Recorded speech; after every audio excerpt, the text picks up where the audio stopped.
Okay, I'm just gonna upload this to YouTube, and I think that'll be the easiest way, or at least that I can come up with. So as I was saying, over here you have the pass number and then the details. So the result, profit, total trades that pass had, expected payoff per trade during that pass, drawdown, and then here are the settings that it modified and what settings it used for that pass to get those results. Then down here at the bottom, you can see in the bottom right next to the stop button, that 2474 of 10,000 is the pass that it's on of total passes, which I actually think it's going to do more passes than that, but I think that's the limit that it shows. And then the time is the time that's elapsed so far of the total time expected. It usually finishes quite a bit faster than expected, but I don't know that it will today because it's doing a lot of testing on a lot of different variables this time.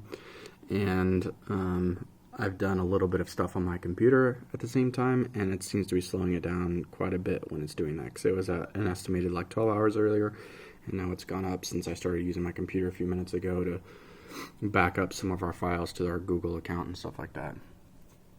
And then up here, this scatter plot, as you can see, it went from when it first started testing. So the x-axis across the bottom is the number of passes, and then the y-axis up horizontally is, or vertically, I mean, is where the pass landed on the balance, which is what I told it to try and optimize for. So you can see over here it says balance max.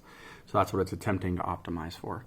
So you can see it basically just starts picking random stuff across all the settings that it can modify, and then it tries to find correlations between what seems to give it a better max balance at the end versus what doesn't. And so then you can kind of see as it goes across, the dots start gravitating more towards the top as it starts figuring out which settings tend to correlate towards a higher max balance. And anyway, so once it finishes up, which will be in another probably 10 hours or so, then it's moving. It just updated it because we're now past 2,500 passes, or just about to pass 2,500 passes.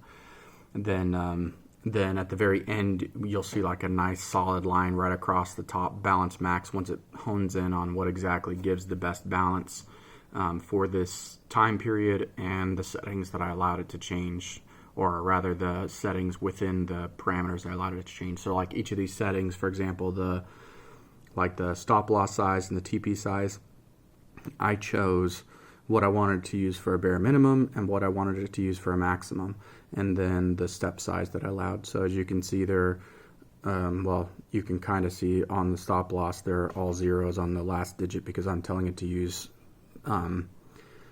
step size of 10, which is 1 pip, so that it goes faster, because I don't care if it ends up, with a difference of like a quarter pip or a tenth of a pip or something like that. It would make a very small difference in the overall balance.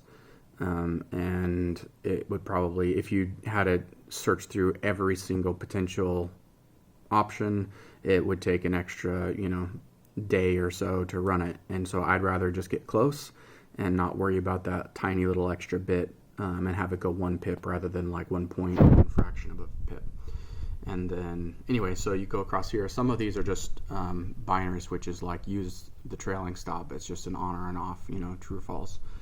And then like on the zigzags, you have these 3 settings: the depth, deviation, and backstep, stuff like that. So it's going across all of these different ones, and pretty soon we should have our settings. This is for the $1, and I'm having it test on this sample. I'm having it test 2017 through 2020. So January 1, 2017 through January 1, 2020. And then once we get our optimized settings, that's what I'll run it on a forward test through the rest of this year, starting probably in May, like May 1st through current, to see how well it handles on data that it's not optimized for. And as long as it handles well on that data, then I'll assume that it's a good setting layout, and that's what we'll run with.